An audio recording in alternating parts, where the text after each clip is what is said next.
Hello viewers, আসসালামু আলাইকুম। আজকে আমরা আলোচনা করব নবায়নযোগ্য ও অনবায়নযোগ্য শক্তির মধ্যে পার্থক্য।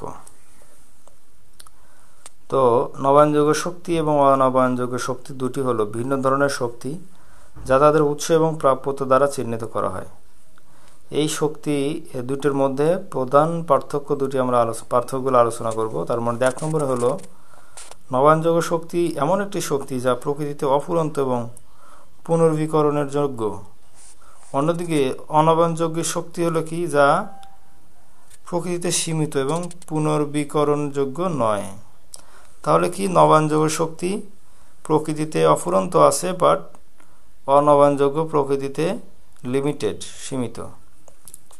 নবায়নযোগ্য শক্তি বা নবায়নযোগ্য জ্বালানি হলো এমন একটি শক্তি যা পুনরায় বা বারবার ব্যবহার করা যায় এবং ব্যবহারের ফলে শক্তির উৎসটি নিঃশেষ হয়ে যায় না। তাহলে নবায়নযোগ্য শক্তি কি, যেটা পুনরায় বারবার ব্যবহার করা যায় এবং শেষ হয় না। অন্যদিকে অনবায়নযোগ্য শক্তি কি, যেটা বারবার ব্যবহার করা যায় না, সেগুলোই অনবায়নযোগ্য শক্তি। আচ্ছা, তাহলে অক্ষয় সম্পদ 3 নম্বর পার্থক্য আমরা পড়তেছি। নবায়নযোগ্য শক্তির অপর একটি নাম কি, অক্ষয় সম্পদ। আর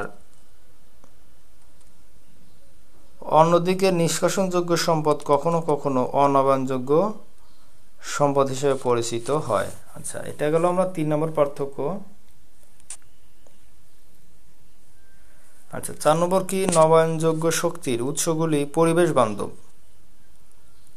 তাহলে নবায়নযোগ্য শক্তির উৎস কি, পরিবেশ বান্ধব। অন্যদিকে এগুলো দূষণ কমায় এবং জলবায়ু পরিবর্তন মোকাবেলায় সাহায্য করে।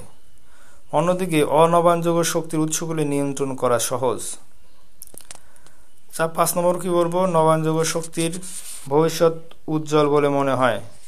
জলবায়ু পরিবর্তনের হুমকি এবং জীবাশ্ম জ্বালানির সীমিত সরবরাহের কারণে বিশ্বব্যাপী নবায়নযোগ্য শক্তির ব্যবহার বৃদ্ধি পাচ্ছে। অন্যদিকে অনবায়নযোগ্য শক্তির ভবিষ্যৎ কিছুটা অনিশ্চিত। জীবাশ্ম জ্বালানির সীমিত সরবরাহের কারণে অনবায়নযোগ্য শক্তির ব্যবহার হ্রাস পাওয়ার সম্ভাবনা পায়।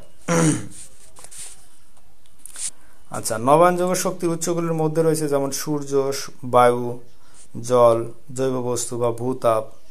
অন্যদিকে অনবায়নযোগ্য শক্তির উৎস কি, জীবাশ্ম জ্বালানি যেমন তেল, গ্যাস, কয়লা। তো এই ছিল আমাদের নবায়নযোগ্য শক্তি এবং অনবায়নযোগ্য শক্তির উৎস এবং এগুলোর পার্থক্য। আশা করি ভিডিওটা অবশ্যই বুঝতে পেরেছো। আর সবাইকে রিকোয়েস্ট করবো, যারা আমার চ্যানেলকে এখনো সাবস্ক্রাইব করো নাই, প্লিজ সাবস্ক্রাইব মাই চ্যানেল। আল্লাহ হাফেজ।